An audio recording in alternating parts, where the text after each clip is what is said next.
First step पे हमने ये डिसाइड किया कि हमने कितनी सोर्स की फ्रिक्वेंसी देनी है, जो कि हमने 1 मेगाहर्ट्ज दोनों को सिलेक्ट कर लिया। अब हमने ये डिसाइड करना है कि हमने कौन सी क्लॉक प्रोवाइड करनी है और उस क्लॉक को कितने साइकिल्स पर सेकंड में डिवाइड करना है। फर्स्टली हमने 1 मेगाहर्ट्ज की रेंज रखी थी, तो या तो वो मास्टर क्लॉक हो सकती है या तो वो सब मास्टर क्लॉक हो सकती है, क्योंकि वो हाई फ्रिक्वेंसी सिग्नल है। और सेकेंडली हमने ये बताना है कि उसको हम कितने साइकिल्स पर सेकेंड्स में डिवाइड करेंगे। जैसा कि इस ऑप्शन में हमने 3 सिलेक्ट किया है, इट मीन्स कि आपने उसको मास्टर क्लॉक देनी है, क्योंकि हमने देखा कि ये हाई फ्रिक्वेंसी सोर्स प्रोवाइड कर रहा है। और आपके पास जो उसको डिवाइड करना है कितने साइकिल्स में, वो आपने थर्ड ऑप्शन सिलेक्ट किया। इट मीन्स कि आपने 8 साइकिल्स पर सेकेंड पर उसको डिवाइड करना है। डिपेंडिंग अपॉन योर रिक्वायरमेंट आप यहाँ से कोई भी ऑप्शन चेंज कर सकते हैं। थर्ड स्टेप पे हमने ये बताना है कि हमने कौन सी सोर्स यूज़ करनी है क्लॉक की। जैसे यहाँ पे हम यूज़ कर रहे हैं इसके अंदर सेकंड ऑप्शन। इट मीन्स कि आपके पास सेकंड ऑप्शन पे क्या है, VLO आप यूज़ करते हैं, तो हम VLO को यूज़ कर सकते हैं मास्टर क्लॉक को भी इनेबल करने के लिए और ऑक्सिलरी क्लॉक को भी इनेबल करने के लिए। जैसे कि यहाँ पे VLO का जो सिग्नल है वो आपके पास जा रहा है ऑक्सिलरी क्लॉक को भी, और आपका जो है इसका सिग्नल जा रहा है मास्टर क्लॉक को भी। तो इस VLO क्रिस्टल के थ्रू आप ऑक्सिलरी क्लॉक को भी इनेबल कर सकते हो और आप मास्टर क्लॉक को भी इनेबल कर सकते हो। फर्स्ट स्टेप पे हमने देखा कि हम क्लॉक सिस्टम को कैसे डिज़ाइन करते हैं और उसके अंदर कौन कौन से रजिस्टर्स यूज़ होते हैं और हम कितनी क्लॉक्स यूज़ करते हैं और उनको सोर्सेज कौन कौन सी क्रिस्टल्स प्रोवाइड कर रहे हैं। सेकंड जो हमारा गोल था कि हमने टाइमर सिस्टम को एनालाइज करना था, उसको अंडरस्टैंड करना था और फिर उसे डिज़ाइन करना था। जो हमारा टाइमर सिस्टम का सर्किट है उसके अंदर आपके पास क्लॉक सोर्स TASSELX ये आपको बताएगा कि आपने कौन सी सोर्स सेलेक्ट करनी है क्लॉक की। एक मल्टीप्लेक्सर यूज़ हो रहा है, आपके पास डिवाइडर यूज़ हो रहा है जो आपको बताएगा, जो कि बिट नंबर 6 और 7 पे है, जो आपको ये बताएगा कि आपने किस क्लॉक साइकिल से उसे डिवाइड करना है। फिर आपके पास मोड कंट्रोल रजिस्टर है जो आपको ये बताएगा कि आपने इस टाइमर को कौन से मोड पे रखना है, अप मोड पे, डाउन मोड पे, ये हम आगे देखेंगे। फिर क्लियर रजिस्टर है, ये आप यूज़ करते हैं क्योंकि आपको टाइमर को क्लियर कराना होता है नेक्स्ट इंटरप्ट आने से पहले। इसी तरह आपका इनेबल फ्लैग है जो कि इंटरप्ट जनरेट करता है। ये क्यों हम यूज़ करते हैं, जब जैसे ही हमारे पास कोई इंटरप्ट आती है तो हम इसको सेट कर देते हैं। तो इस तरह हमारे टाइमर सर्किट का जो इनसाइड ब्लॉक डायग्राम है ये इस स्लाइड पर शो की हुई है। जो हमारे टाइमर का कॉन्टीन्यूसली अप डाउन मोड है जिसके अंदर वो काउंट कर रहा है, उसमें ये होता है कि आपके पास 16 बिट रजिस्टर के अंदर एक वैल्यू स्टोर की हुई होती है, अप टू दैट वैल्यू हमने काउंट करना होता है। तो ये कॉन्टीन्यूसली चेक करता रहता है कि टाइम तो कंप्लीट नहीं हो गया। जैसे ही टाइम कंप्लीट होगा हमारे पास वैल्यू रीच होती है जो हमारे पास रजिस्टर के अंदर पड़ी है TACCRX के अंदर, तो ये उसी टाइम पे इंटरप्ट फ्लैग जनरेट कर देगा और साथ ही आपके पास काउंटर को क्लियर करेगा। इंटरप्ट फ्लैग ये जनरेट करेगा कि आपको वो पता चल जाएगा कि आपकी जो टाइमर की वैल्यू है वो रीच कर गई है, और साथ ही वो क्लियर क्यों करेगा काउंटर को, ताकि नेक्स्ट इंटरप्ट आपके पास जनरेट हो सके और उसको आप केटर कर सकें इसके अंदर। टाइमर कंट्रोल रजिस्टर को जो बिट्स के अंदर स्पेसिफाई किया हुआ है वो डिटेल में हम यहाँ पर देख रहे हैं कि जो हमारे पास बिट्स हैं जो कि TASSELX जो कि बिट नंबर 9 और 8 पे है, ये आपके पास क्या है, ये as a clock source selector use होता है। ये आपको ये बताता है कि आपने कौन सी क्लॉक सेलेक्ट करनी है, आपने ऑक्सिलरी क्लॉक सेलेक्ट करनी है, आपने मास्टर क्लॉक यूज़ करनी है, आपने सब सिस्टम क्लॉक यूज़ करनी है, तो वो आप इसके थ्रू सिलेक्ट करोगे। फिर सेकेंडली आपको उसको ये बताना होता है कि आपने उसे कितने क्लॉक साइकिल्स पे डिवाइड करना है, तो वो आप IDX के थ्रू सेट करते हो। उसके अंदर आपके पास ऑप्शंस दी हुई हैं, डिपेंडिंग अपॉन योर रिक्वायरमेंट आप उसको डिवाइड करोगे जिस भी नंबर के साथ, तो आपने वो ऑप्शन सेलेक्ट कर लेना है यहाँ से। इसी तरह से मोड कंट्रोल है। मोड कंट्रोल आपके टाइमर को सेट करता है कि आपने उसे कौन से मोड पे ऑपरेट कराना है। जैसे कि आपके पास कॉन्टीन्यूअस मोड है, अप मोड है, स्टॉप मोड है, इसको डिटेल में हम स्टडी करेंगे। इसी तरह से आपके पास स्टॉप मोड है, डिफरेंट टाइप्स ऑफ मोड्स हैं, ये आप आगे स्टडी करेंगे। और फिर आपके पास इंटरप्ट इनेबल, टाइमर ए इंटरप्ट इनेबल है, जो आपकी इंटरप्ट को जैसे ही आपके पास टाइमर की लिमिट रीच होती है तो ये इंटरप्ट इनेबल हो जाती है और ये अपना फ्लैग जो है वो सेट कर देती है, जो टाइमर इंटरप्ट फ्लैग है। ये दो चीज़ें आपके पास इंटरप्ट आने की केस में जनरेट होती हैं।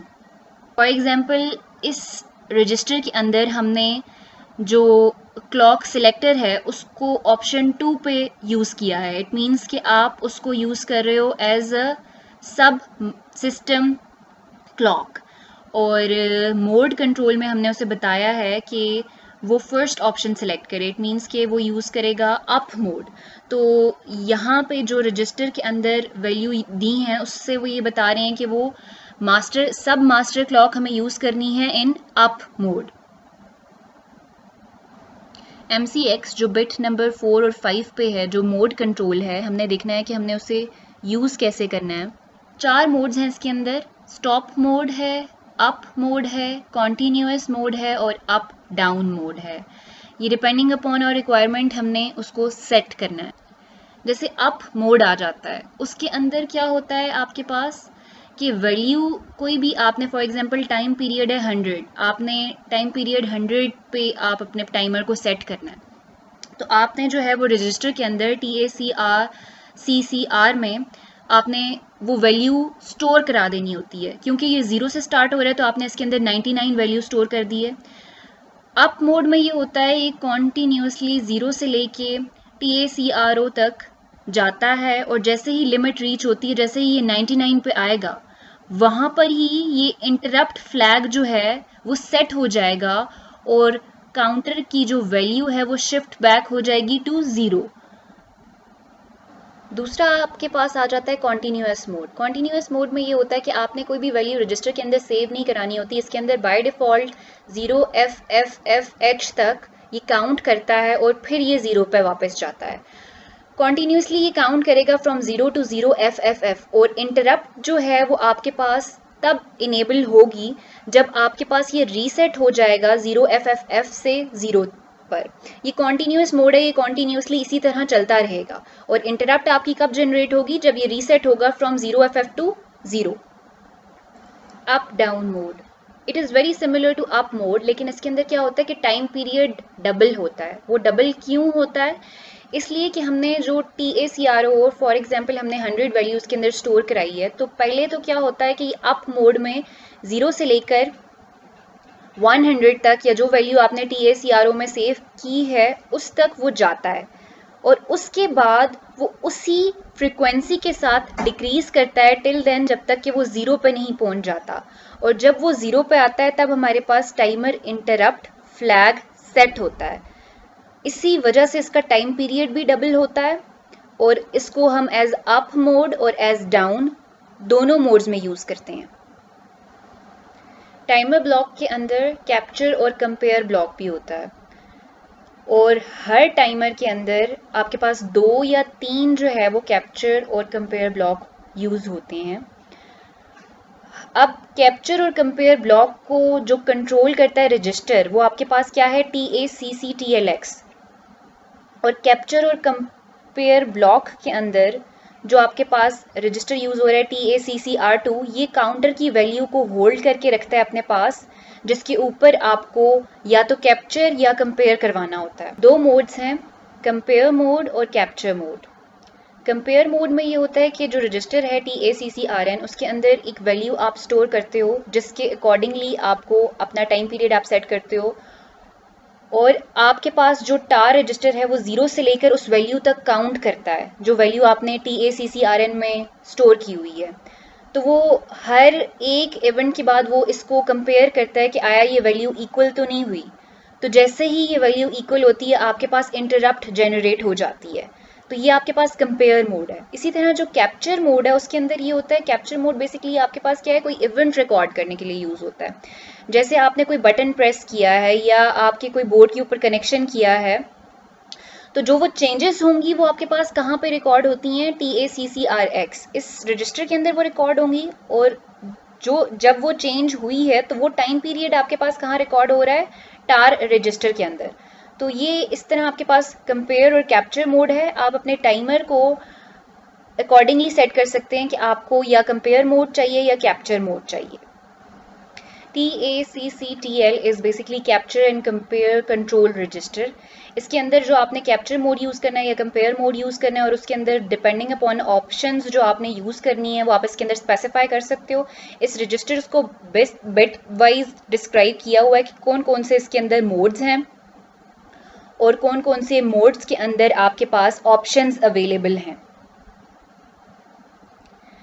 कैप्चर मोड के अंदर जो हम मेन यूज़ कर रहे हैं वो CAP कैप है, जिसके अंदर जो बिट नंबर 8 पे स्पेसिफाई हुआ है। इसमें आप इसको ये बता सकते हैं कि आपने इस रजिस्टर को as a capture mode use करना है या as a compare mode use करना है। तो अगर आपने as a capture mode use करना है तो आप इसमें 1 स्पेसिफाई करना है, और as a compare mode use करना है तो आपने इसमें 0 स्पेसिफाई कर देना है। इसी तरह कैप्चर, कंपेयर, इंटरप्ट, इनेबल ये बिट नंबर 4 पे स्पेसिफाई हुई है। आपने इंटरप्ट को इनेबल या डिसेबल, इसके थ्रू आप इंटरप्ट को इनेबल और डिसेबल भी कर सकते हैं। तो ये आपका जो है वो कैप्चर और कंपेयर रजिस्टर है।